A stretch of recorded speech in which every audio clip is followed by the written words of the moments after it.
Few months ago, we had to go to a place that we've never been before.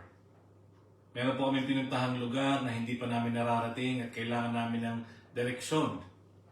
Nangailangan kami ng mapa para kami makarating sa aming pupuntahan. Pero kahit na meron kaming mapa para sa aming direksyon, hindi pa rin madali ang aming pagbibiyahe. Hindi madali pa rin ang aming pagpunta doon sa aming gustong marating. Ganon din ang ating buhay.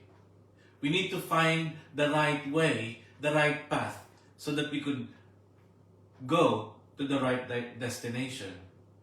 People need to find the right path.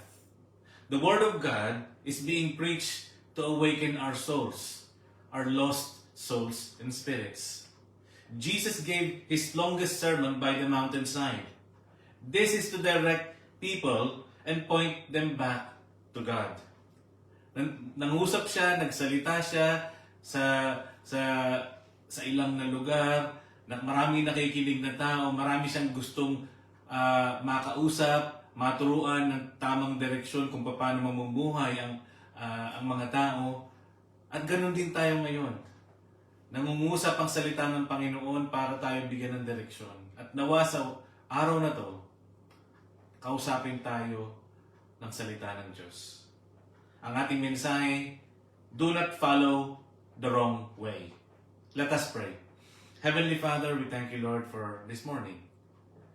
The day that you've given us, Lord God, to celebrate your presence, oh God. To bring forth, Lord God, ourselves in front of you so that we can learn from you, so that we can enjoy your presence, oh God. Lord, forgive us, Lord, from all our sins, oh God. And as we listen to your word, may your word purify us. Dear Holy Spirit, enlighten us, show us the truth in the word of God, oh God. Ang dalangin ko, Panginoong Diyos, na sa pagliliwanag ng aming isip, ang aming buhay ay mabibigyan ng direksyon, mabibigyan ng liwanag ang aming mga likong buhay. At dalangin ko, Panginoong Diyos, na kami, Panginoon, ay magbago sa pamamagitan ng pakikinig ng inyong mga salita.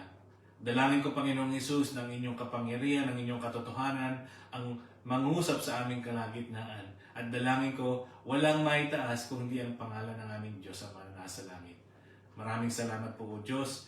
Ito po'y sinadalangin namin sa pangalan ng aming Panginoong Hesus. Amen.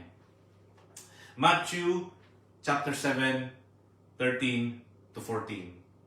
And enter through the narrow gate. For wide is the gate and broad is the road that leads to destruction, and many enter through it. But small is the gate and narrow is the road that leads to life, and only a few find it. I pray today that if anyone is lost, they may find their way through the Word of God, and that they may find this preaching enlightening. The background of this narrative of this text is Jesus was speaking by the mountainside. He was delivering his longest message or teaching called the Sermon on the Mount. The Sermon on the Mount announces the arrival of the kingdom of God and outlines how people should live together with others. Jesus described on how we can access the kingdom of God. Jesus taught on how to help the needy, how to pray, and many other things. In life, we face choices. These choices could be easy or hard. Choices that could determine our path and destination. Two roads, two destinations. Which way is your life heading? Dito po sa ating binasa, dalawa pong klase ng tarangkahan o gates at dalawang klase ng daan ang pwedeng marating ng mga tao. Wide gates and broad roads. But what does this mean? Entering the wide gate. Let's just picture the gate and the road. Bigyan natin ng picture, bigyan natin ng konting ilustrasyon. Ako, ano ba itong gate na sinasabi dito sa ating binasa? This is a gate that is easy to see. It is easy to find and easy to follow. walang restrictions, it's broad, easily found, no hassle. People flow together in one direction. Walang nagsasalungatan. And many enters through it. Because why? Because this road is very appealing. This road is very pleasing. How is life described in this road or in this journey? A path that is easy to follow, is not challenging, making it attractive for many people to go. Maraming gustong pumunta dito dahil ang daling sundan, ang daling pakisamahan ng mga tao dito. It is based on following the will of self or self-will, fulfilling the desires of one's old self based on human nature. Ano ba ang focus ng mga taong pumupunta rito? Ano ba ang focus nila dito? The love for this world. Yung worldly desires and self-indulgence. Yung para sa sarili lamang ang kapakinabangan, ang kagustuhang gawin at walang pakialam sa ibang tao. This is conforming to the world's standards instead of God's standards. Sinusundan ng tao ang kung ano man nasabihin ng mundo, ginagawa at pina-follow nila kung anong nakikita nila sa ibang tao. And therefore, flowing in one direction. For example, on the moral standards, these are world-based. This moral standard is based on human knowledge. Yung sinusundan natin, ang karunungan ng tao lamang.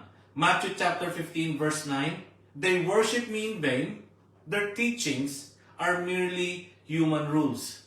Ito mga Pariseo, pinaltan nila ang kautusan ng Diyos at pinaltan nila ng sarili ng kautusan. Naggawa sila ng sariling human laws. At sabi dito, yung kanilang pagsamba sa Diyos ay in vain. Walang kabuluhan. Bakit? Yung kautusan ng Diyos ay hindi na nila sinusunod. At ganun din sa ating mundo ngayon. Kanya-kanya ng gawa at diskarte para sa kanilang buhay. Sa kanilang kagustuhan, sinusunod na nila ang kanilang layaw. At wala nang pagtingin at wala nang pagrespeto sa kalooban ng Diyos. Their ethical standards, again, are based on human nature. Based on self-righteousness. Perfection, na parang hindi nagkakamali. Na parang pag nagkamali ka, judgment kaagad.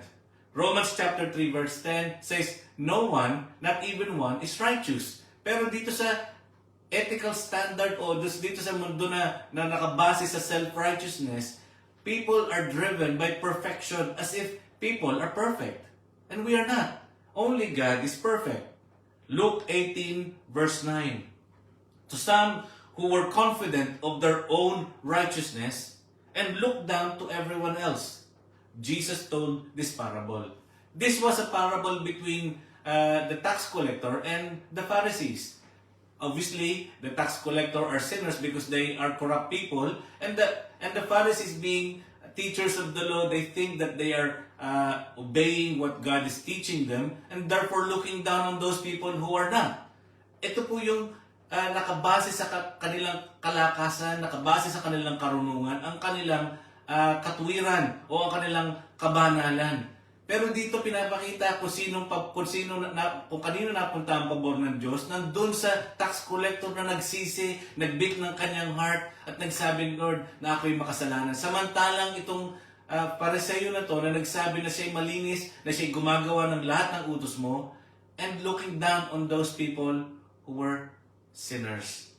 1 Peter 2 verse 22. This is what Peter said on his writing. He committed no sin, and no deceit was found in his mouth. Ito po ang Panginoon na hindi nagkamali. Ito po ang Panginoon na hindi nagkasala. At karapat-dapat lang na nakikita niya kung sino ang mga nagkamali at kung sino ang pwedeng patawarin at hindi patawarin. At yung mga kasalanan natin, nakikita natin, kung hindi man ito atin inaamin, ang Diyos ang nakakakita kung ito ay kanyang patatawarin o hindi. Kung tayo hindi humingi ng tawad, bakit tayo patatawarin ng Diyos? Pero kung tayo lalapit, kung tayo magsisisi sa ating mga kasalanan, siya'y lalapit at siya'y magbibigay ng kapatawaran na ating kinakailangan. the spiritual standards. There is so much happening on the spiritual based standard in this world. May kanya-kanyang interpretasyon ng mga tao kung paano susundin ng Diyos, kung saan makikita ang Diyos, kung sino susundan nila para makita ang Diyos. Pero ang Biblia po nagsabi kung paano natin makikita, kung paano natin matatagpuan ang ating Diyos. There's so much idolatry in our world. Idolatry is defined putting anything, including self-interest, worldly desires, or forced religious systems above the one God that we serve. The one true God that we serve. Akala natin ang mga idolaters lang ay yung mga sumasamba sa mga Diyos-Diyosan. Hindi nagkakamali po tayo. Pwede rin mangyari ang idolatry sa ating kalagitnaan. Kung ang ating believe sa ating sarili, tayo na yung nagkokontrol ng ating buhay. Yung salapinan natin na nagkokontrol ng ating buhay. Yung mga ari-arian natin ang nagkokontrol ng ating buhay. Na parang yun na ang ating Panginoon. Marami pong nangangarap na yumaman, maraming nangangarap na maging makapangyarihan, maraming nangangarap na nandun sa itaas. Pero pag doon ang kanilang tinitingala at yun ang kanilang Panginoon, pwede po silang bumagsak at pwede tayong bumagsak dahil yun ay hindi tunay na Diyos. Yun ay kasangkapan lang ng mundo na ito para tayo mabuhay, katulad ng pera. Magtatrabaho ka para makabili ka ng pangangailangan mo, makapagbayad ka ng iyong mga utang, pero hindi yon ang nagkokontrol ng ating buhay. At maraming nasasawi sa maling akala. At maraming hinagpis, maraming iyak ang nakikita natin kung kanilang salapi ay nawawala, kung kanilang mga bahay ay naririmata, kung ang bahay ay nawawala sa kanilang mga buhay o trabaho nawawalan. Kasi nandun na ang pag-asa ng tao. Wala na sa Diyos. Mark chapter 7 verse 8. You have let go of God's commands and are holding on human traditions.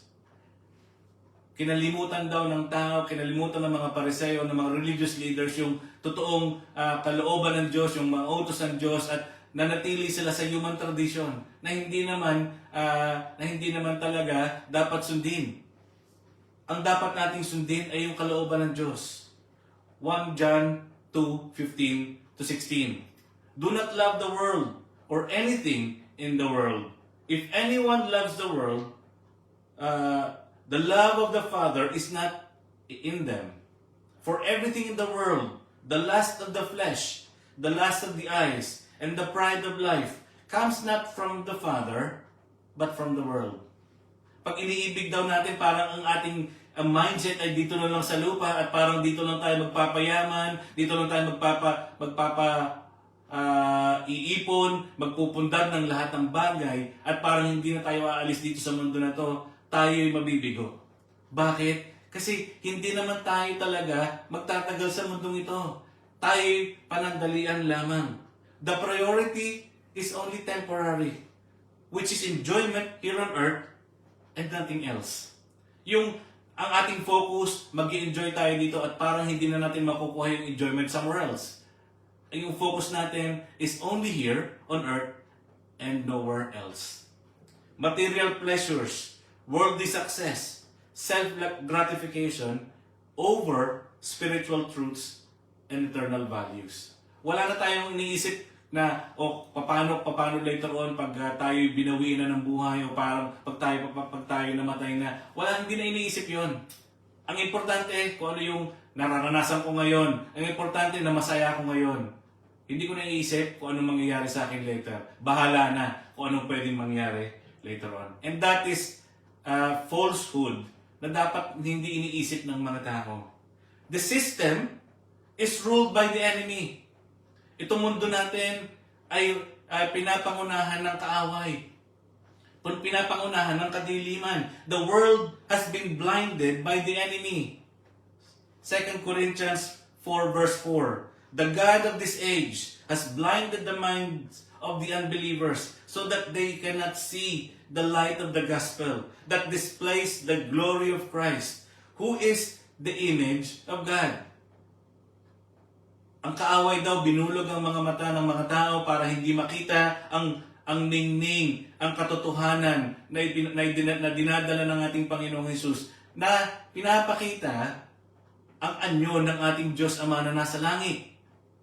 Pag ang pera natin, pag ito'y napakarami, ito'y bumubulag sa ating mga mata na parang tayo napaka-powerful at napaka-invincible, na parang wala nang pwedeng mangyari sa atin because we have everything in our hands. And that is a lie. That is a lie that this world is showing people. If we follow the system of this world, we can be deceived and we will be deceived. Pagka ganon ang ating sinusundan. This world is also ruled by disobedience. Ang lahat ng taong hindi na sumusunod sa kagustuhan ng Diyos, sabi ko nga kanina, they follow human laws rather than following God's commands. Marami ng utos ng mundo na to na sinusunod ng mga tao. Marami ng taliwas sa kalooban ng Diyos. Dahil sa yung sinatawag nating yung human nature, nasundin ang kagustuhan ng tao, sinusunod na lang natin kung ano yung kagustuhan ng layo ng ating mga isip at katawan. Ephesians chapter 2, verse 2, in which you used to live when you followed the ways of this world, and of the ruler of the kingdom of the air, the spirit who is now at work in those who are disobedient.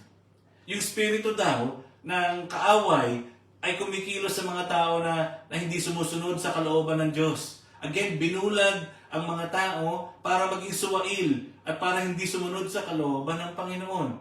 Ano bang mga human laws ang mga sinusunod natin na ngayon na taliwas sa kalooban ng Diyos? Alam niyo yun, alam natin lahat yun na pwedeng maglayo sa ating Diyos. Hindi naman tayo iba sa mga nakikita natin sa paligid natin ngayon. Marami ng kaiba at marami ng hindi sang-ayon sa iniutos ng Panginoon. People can follow what this world is decreeing. Maraming laws na dinikri ang mundo na to na allowable, pero hindi naman allowable sa kagustuhan ng Diyos. Bakit? Ang mundo na to, sinusunod ang layo ng tao. Ibinibigay ng mundo ang kagustuhan ng tao. At yun ang sinusunod ng tao. But everything in this world is fleeting and temporary. Huwag po tayo magkakamali na akala natin forever tayo mabubuhay. Everything in this world is temporary and fleeting. And all these things that this world is following, that is against God, leads to destruction. This path destroys man's relationship with God because of unbelief. Nasaan ang pagtitiwala ng tao? Ang pagtitiwala nila nasa gobyerno, nasa tao, nasa ari-arian, nasa kalakasan o nasa health, nasa kayamanan, nasa bahay, nasa trabaho, nasa karunungan, lahat wala sa Diyos. Kaya makikita natin na pag nawala yung mga bagay na tinatangkilik ng mga tao, we feel destroyed, we feel sort of tayo na sisira, tayo na broken. Bakit? Kasi nagtiwala tayo sa sinking sand. Nagtiwala tayo sa hindi naman talaga matatag. Nauubos ang pera. Tumatanda ang tao. Nawawala ang ating health. Nawawala ang ating karunungan. Nawawala ang beauty ng tao. Pagka tayo din nagtiwala, para tayo nagtiwala sa sinking sand. Tayo lulubog at hindi natin makikita ang katotohanan ng Panginoon. At dito nakita nga natin na it leads to destruction. This is a sure path to corruption of our souls, leading to death. Proverbs chapter 14, verse 12. There is a way that appears to be right, but in the end, it leads to destruction. Yun daw, yung akala natin tama. Kaya dapat mag-isip-isip tayo sa mga ginagawa nating desisyon. Isipin natin, ipanalangin natin sa Diyos, ito pag desisyon na to, Lord, would lead me to righteousness or would lead me to destruction. Ikakasira ko ba to, Lord? o ikakabuti ng aking espiritu ang aking ginagawang desisyon. I-lead mo po ako sa tamang direksyon. Pero ang mga tao hindi na tinatanong ang Diyos. Ang mga tao, gumagawa na lang, kumikilos ayon sa kanyang karunungan at sisisihin ng Diyos bandang huli pag nagkamali at hindi naman totoo ang kanilang desisyon at sila'y nasira, sila'y nawalan. Kasi nandun sila nagtiwala sa mga Diyos-Diyosan ng kanilang buhay. Pera, karunungan, kalakasan, katanyagan, kapangyarihan. At nung nawala na yung sinisi ang Diyos, bakit sisisihin ng Diyos? Sila, ang tao ang nagdesisyon. We should not be doing that. John chapter 8, 23 to 24, but he continued, "You are from below, and I am from above.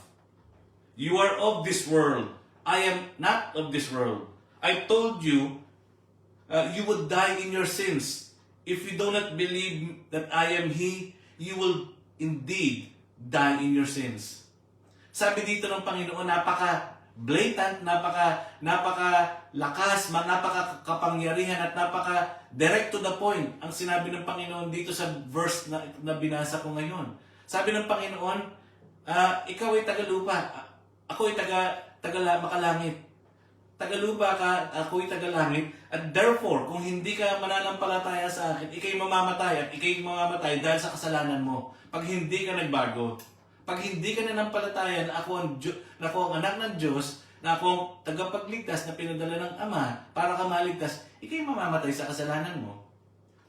Ito'y katotohanan na dapat natin dinidinig. Ito'y katotohanan na dapat nating ipinapasok sa ating tenga, ipinapasok natin sa ating puso't isip, nagbabago ang ating kaluluwa at nagbabago ang ating espiritu. Katotohanan nito na pag hindi tayo naniwala, we will die in our sins. Sabi ng Panginoon, you are from below, sabi ng Panginoon. I told you, you would die in your sins if you not believe that I am He. Certainly, you will indeed die in your sins. This is not a warning, but this is God's truth and love. Hindi lang to warning. Pinapakita ng Panginoon na binibigyan na tayo ng kanyang pag-ibig para tayo mag-decide in choosing the right path, in choosing the right direction. 1 John 2:17. The world and its desires pass away, but whoever does the will of God lives forever. Yung mga nasa mundo daw, ang lahat ng ito lilipas. Pero kung sinong gumagawa ng kalooban ng Diyos, kung sino sumusunod sa kalooban ng Diyos, yun ang mananatiling buhay magpakailanman. At napakaganda ng salita na ito, nagpapakita na merong pangako na kung ikaw'y susunod sa Diyos, mamatay ka man physically, mabubuhay ka pa rin forever with God. And that is the truth. And this is why we should enter the narrow gate. This is a command. In verse 13, nung binasa natin, enter through the narrow gate. This is not only a verse for us to read, but this is rather commanding us to follow God's truth and direction. Ito, sinasabi ng Diyos. Ito ang sinasabi ko, ito ang pasukan mo, the narrow gate. Dito ka dumaan. Kasi dito, dyan, pag pumunta ka dyan, sa malaking daan na yan, masasaktan ka dyan. Dyan, madidisgrasya ka. Pag dumaan ka dyan sa malawak na daan na yan. Dyan, mamamatay ka. Pag dumaan ka dyan sa malawak na daan na yan. Pero dito sa makitid na daan, mabubuhay ka. Magkakaroon ka ng buhay. Kung ikaw ay dadaan sa makitid na daan, dito, mabubuhay ang spirito mo. But small is the gate, and narrow is the road that leads to life. And only few find it. Nakakalungkot pong isipin at tanggapin na kukunti lang ang nakakakita at dumadaan sa makitid na daan na ito. Konti lang ang nakakakita o nakakatagpo ng daan na ito. At kaya nga sinasabi ko ngayon, ipinapamanig ko sa inyo, pakinggan nyo at pakinggan natin ang salita ng Panginoon. Let's just picture this gate or road. It is small. Yes. It's difficult to find. It's very narrow. It's difficult to navigate. But the disadvantage is for others, for many, only few find it. Pwede natin matagpuan ito kung tayo makikinig ng salita ng Panginoon. Pero dahil ang tao hindi nakikinig ng salita ng Diyos, hindi niya natatagpuan. Kasi ang iba natatagpuan niya, ibang hinahanap niya eh. Pero kung hahanapin natin siya, patatagpuan natin siya. If you seek me, you will find me. Diba? Seek and you shall find. Diba? Ask and it shall be given. How is this journey to this narrow gate or narrow road? It is a difficult road. It is a difficult road to go to because there will be trouble. Many distractions. Ang daming distraction right in your right and left side, front and back. Maraming distraction. Bakit? Papakitaan ka ng mundo na hindi yan dapat ang sundin mo. Dapat ang sundin mo yung layaw ng laman mo. Dapat ang sundin mo yung tugon ng iyong kaluluwa na magpayaman ka, gusto mo rich ka o makapangyarihan ka o napakarunong mo. Yun ang tugon ng mundo para sa atin. But we will face trouble anyway. We will face sorrow and pain anyway. Jesus said in John 16, verse 33, I have told you these things so that in me you may have peace. In this world you will have trouble. But take heart, I have overcome the world. Pero pag tayo daw nananampalataya sa ating Diyos, pag tayo tumitingin sa ating Diyos, although maraming pagsubok, maraming paghihirap, napagtagumpayan na ng Diyos ang lahat ng ito sa ating buhay. Ang lahat ng ito ay mapapagtagumpayan natin. Not on our own, but through the power of Jesus who is at work in us kung tayo mananampalataya sa Kanya. Pero yung mga taong hindi nananampalataya sa Kanya, laging nagiging broken. Laging iyak. Laging distraught. Laging distressed. Bakit? Kasi nagtiwala sila sa sinking sand. Nagtiwala sila sa kanilang sarili na hindi naman malakas. Yes, they might think that they're powerful in their mindset, but how can we trust ourselves? We are not eternal. Diba? Temporary lang tayo. Hindi tayo immortal. Diba? Nandun yung our life will cease to exist pag tayo'y namatay. Kung hindi tayo tumatanggap sa ating Panginoon. Diba? 1 Peter 3:17, for it is better if it is God's will to suffer for doing good than for doing evil. Sabi ni Pedro, siya mismo nagkaroon ng consequence, nabuhay siya, nagkasala siya sa ating Panginoon. At siya mismo nagsabi, it is better to suffer for doing good rather than doing evil. Why? Because you're trying, you're giving yourself to Jesus. You're following His footsteps. Hindi yung mas masaya ka na gumagawa ka ng kamalian. Pero pagdating ng huli, nagkamali ka, sisisihin ulit ang Diyos. It will be costly. The road will be costly. Because it's narrow, it's a selfless act. I-deny mo yung sarili mo, hindi yung sa wide gate and wide road. Kasi do sa wide gate, it is all self-glorification. It is all about self-promotion. Here, in the narrow gate and narrow road, you're actually denying yourself so that Jesus will be seen. Sabi nga ni John the Baptist, patapos na yung kanyang ministry, I would need to decrease and He must increase. This is a messenger sent by God to announce the arrival of the Messiah. But here, nakita natin na siya mismo nagpakumbaba na kailangan siyang bumaba, nagpagpakumbaba para ang Diyos ay maitaas. At ganun din tayo, para maitaas ang ating Diyos sa buhay natin, we need to deny ourselves so that He could come in and be allowed to use us for His glory.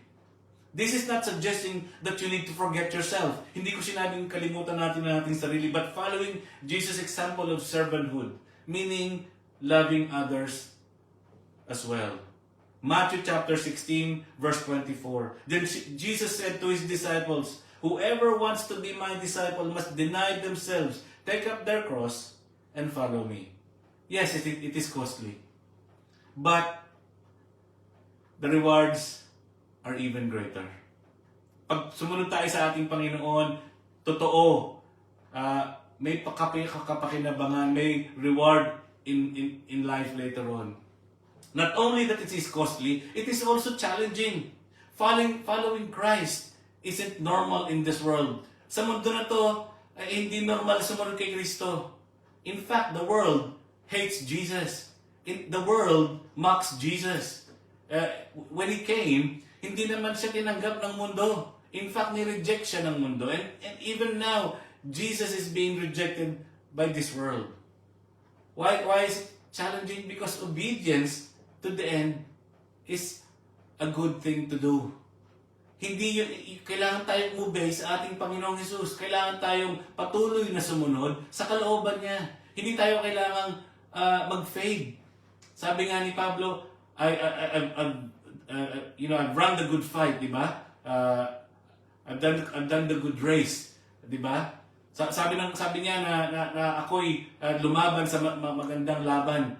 Not because he's perfect, but because God is with him or was with him. Kasama natin ang ating Diyos. Matthew chapter 24, 12 to 13. And because lawlessness will abound, the love of many will grow cold. But he who endures to the end shall be saved. Yung mga tao daw hindi na uibig sa kapwa, magiging makasarili na. Pero kung sino daw mag-endure na patuloy na gagawin ng kalooban ng Diyos, patuloy na tutulong sa kapwa, patuloy na iibig sa kapwa kahit ang kapwa ay nagkamali, magpapatawad sa kapwa na nagkamali, tutulong sa pangangailangan ng ibang tao, ito yung maliligtas, hindi yung mag-fade ka in the end. Hindi yung titigil ka in the end. Kailangan tayo mag-continue because our journey is still there. Hindi pa tayo tapos. Kailangan tayong mag-continue sa ating journey. What is the focus now of people going into the narrow gate? Ano ba yung focus? Ano ba yung mindset? Romans 12:2. Do not conform to the pattern of this world, but be transformed by the renewing of your mind. Then you will be able to test and approve what God's will is. His good, pleasing, and perfect will. So this is the focus. Ano daw ang focus? Do not follow. Do not copy. Do not imitate the ways and standards of this world. Huwag nating sundan yung agos, yung daloy ng mundo. We should be against the current. We should be against the tide. We should be following what Jesus has shown. He was against the tide. He was against the current. Hindi niya in-employ yung pinapagawa ng sanlibutan. In fact, binago niya ang mindset ng tao. Sabi niya, pray for your enemies. Diba? Love your enemies and pray for those who curse you. And this is the thing. Hindi madali yun. Alam ko hindi madali yun. Pero kung totoo tayong susunod sa ating Diyos, yun ang katotohanan na ay tinuturo ng kanyang salita. Do not copy or imitate what we see around us. Huwag nating sundan yung ginagawa ng kapwa natin na mali. Diba? In fact, we should stand out and show the light of Jesus in our lives. Para sila magkaroon ng direksyon, sumunod sa ating Panginoong Hesus. Nandito tayo para magliwanag. We're the light and salt of the earth. Diba? We push back darkness by God's word that is present in our lives. We push back evil by Jesus' presence in our spirit and in our soul. Ganun ang ating ginagawa. We are to be influencers and not to be influenced by the world. Tayo dapat ang nag-iimpluwensya sa pamamagitan ng salita ng Diyos para ang tao ay magkaroon ng direksyon patungo sa ating Diyos. Huwag tayong manahimik. Kasi ang ilaw nagliliwanag. Hindi siya dumidilim. Dapat siyang nagliliwanag. Matthew chapter 5:16. In the same way, let your light shine before others, that they may see your good deeds and glorify your Father in heaven. So the end result of you doing what God is wanting you to do is for Him to be glorified, for them to go back to Him, for them to be pointing back to Jesus. Yun ang ating gawain dapat. Nagliliwanag, nagbibigay ng gabay sa kapwa. Hindi tayo yung naliligaw. Hindi tayo yung sumasama. But also, not only that we shouldn't follow or copy or imitate the ways and standards of this world, we should also be renewed and be transformed by God's Word.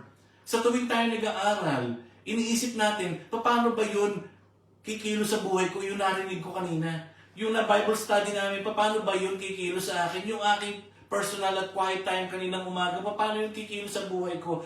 Paano yun magre-renew ng aking mindset? Paano yung magta-transform ng aking buhay para ako'y magbago? Para makita ng ibang tao na ako'y hindi na yung luma at ako'y nagbago na. At nakikita na ang liwanag sa akin ngayon at hindi yung kadiliman na aking pinamuhay noon. Yun ang ating ipinapakita o ipapakita ng Diyos sa buhay natin. Hindi para magmayabang, kung hindi para magbigay ng direksyon sa ibang tao. It's actually humbling to be a light of the world. Hindi naman tayo talagang liwanag. Finifeed lang tayo ng Diyos ng kanyang liwanag para magkaroon ng reflection ng liwanag ang buhay natin. Pero actually, hindi naman talaga tayo liwanag. Nanggaling tayo sa kadiliman at ginagamit tayo ng Diyos para sa kanyang kaluwalhatian. Hebrews chapter 4, verse 12. And this is what we need to do whenever we hear God's word. Let's contemplate and reflect on this verse. Hebrews 4:12. For the word of God is alive and powerful. It is sharper than two-edged sword, cutting between soul and spirit, between joints and marrows. Ito daw yung salita ng Panginoon, napaka-powerful kasi it will go inside your heart, deep in your spirit and soul, and it will show who you are if we will allow the Word of God to penetrate our lives and create change. And it will create change if we are willing, if we are surrendering to His Word to make a change. We need to be transformed, we need to be renewed. Why? Because the Word of God exposes our innermost thoughts and our innermost desires. Yung motivation natin, bakit ba natin ginagawa yung kabutihan sa kapwa? Bakit ba natin ginagawa yung trabaho na to? Is it for self-glorification? Is it for our own, for power lang natin? Or are we doing it for something else? To give God glory. The priority now has changed. The priority now is not earthly, but eternal. Not just earthly. Nakita niyo yung mindset, nag-shift, not just earthly living, but also eternal. Iniisip natin na purihin ng Diyos, bigyan ng kaluguran ng Diyos sa buhay na meron tayo ngayon. Dahil yun ang buhay natin. Hindi para magbigay ng glory sa atin, hindi para tayo mapasalamatan. Kung hindi ko naman ang ginagawa natin, ito'y nagbibigay at nagpo-point sa ating Diyos. And people will go back to God and point and give thanks to Him. Because why? God is good. And God is good all the time. Colossians chapter 3, verse 2-3. Set your minds on things above, not on earthly things. For you died, and your life now is hidden with Christ in God. Yung ating daw isip dapat na makalangit. Although, sasabihin ng iba na, nabubuhat. Bakit? Sinabi ba natin hihinto ang buhay natin dito? Hindi naman sinabing hihinto ang buhay natin dito eh. At sinasabi lang natin that our mind should be set on things above. Not just on things on earth. Siyempre, magbabayad pa rin tayo ng mortgage natin. Magbabayad pa rin tayo ng utang natin. Magtatrabaho pa rin tayo. Kikilos pa rin tayo. But ang pagkilos natin ay mabuti kasi yun ay may kahulugan sa kalangitan. Dahil pag gumagawa ka ng kabutihan, ang Diyos ang naitataas, hindi ikaw. Yun ang kabutihan na iniisip natin dito. Pagbabago ng ating spirito at ng ating kaluluwa, yun ang kapakinabangan na nakikinig ng salita ng Diyos. At ito'y hindi na pinaghaharian ng ating sarili. Ngayon, pinaghaharian ito ng banal na spirito. Ruled by the Spirit. We should be ruled by the Spirit, but not and not by our own desires. Why? Why is it the Holy Spirit needs to be ruling in our lives? Because if we're ruled by the Holy Spirit, the will of God can work in our lives. Kakanta ka sa ating Diyos. Kakanta ka dahil gusto mong purihin ng Diyos. Hindi para sa sarili mo. Kakanta ka para bigyan ng kaluguran ng Diyos kung gaano siya katapat sa buhay mo. Mag-worship ka, hindi dahil may nakatingin sa'yo. Mag-worship ka dahil kasama mo ang Diyos sa anumang paghihirap na iyong nararanasan. Magtuturo ka, hindi para makilala. Hindi para magkaroon ng maraming followers. Magtuturo ka dahil gusto mo na bigyan ang Diyos ng kapurihan sa buhay na nangyari sa buhay mo. Kung paano ka na-transform. At kung kagaya ng transformation mo, gusto mo rin ng ibang tayo ma-transform. Nasa ganun sila din ay makalapit sa ating Diyos. Ang ating buhay dapat pinapangunahan ng banal na Espiritu. Romans chapter 8 verse 14. For those who are led by the Spirit of God are children of God. Yun daw pinapangunahan ng banal na Espiritu, yun daw ang mga anak ng Diyos. Kaya dito naman natin makikita, pag hindi ikaw pinapangunahan, kung hindi nabubuhay sa iyo ang banal na Espiritu, kanino kang anak? Diba? Dalawa lang naman yon, anak ng Diyos at kaninong anak, di ba? So again, this is a choice. We should be led by the Holy Spirit. We should be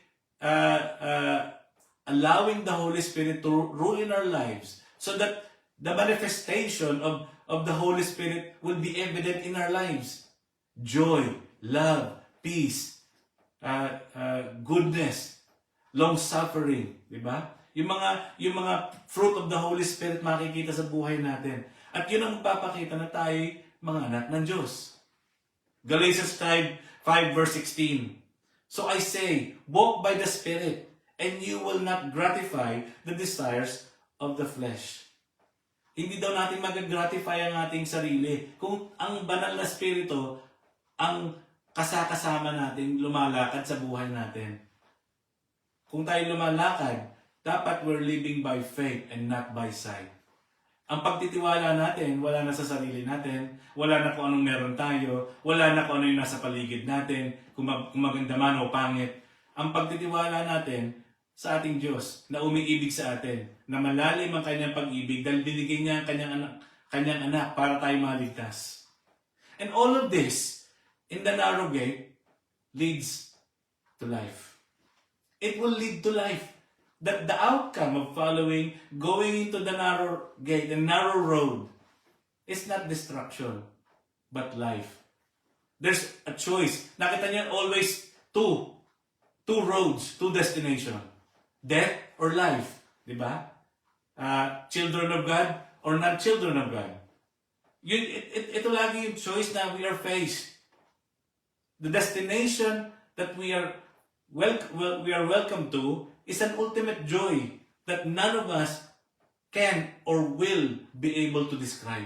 Hindi natin kaya ma-arok, hindi natin kaya maunawaan ang ultimate joy na mararanasan ng isang tao na siya'y nasa piling ng Diyos, Ama na nasa langit. Kapag tayo pumasok dun sa presensya ng Diyos, may kapayapaan na pwedeng maranasan ng isang tao na hindi pwedeng maranasan na nasa mundo. Kasi ang kapayapaan ng mga tao na nasa mundo ay kung marami siyang pera. Ang kapayapaan ng tao na nasa mundo ay kung malaki ang kanyang bahay. Ang kapayapaan ng mundo ay kung siya ay nasa makapangyarihang posisyon.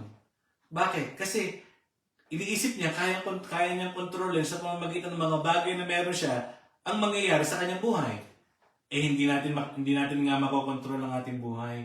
Ang Diyos lang ang may hawak ng ating buhay at dapat natin inilalagak sa Kanya ang ating mga buhay.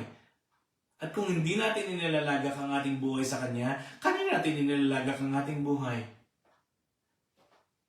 This leads to life, the narrow gate and the narrow road. And this is the bottom line of the preaching today. Why? Because Jesus says in John 10:9, I am the gate. Whoever enters through me will be saved. They will come in and go out and find pasture. Kung sino daw ang papasok sa Kanya, yun ang maliligtas. Pero kung hindi tayo papasok sa Kanya at ibang pinasukan natin, tayo maliligaw.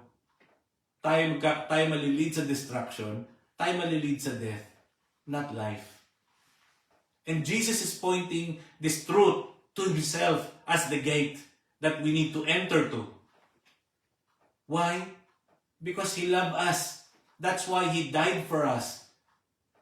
But people keep rejecting this truth. People keep rejecting the Word of God. But it's actually your decision. It is actually each one's decision who to follow, yourself or God.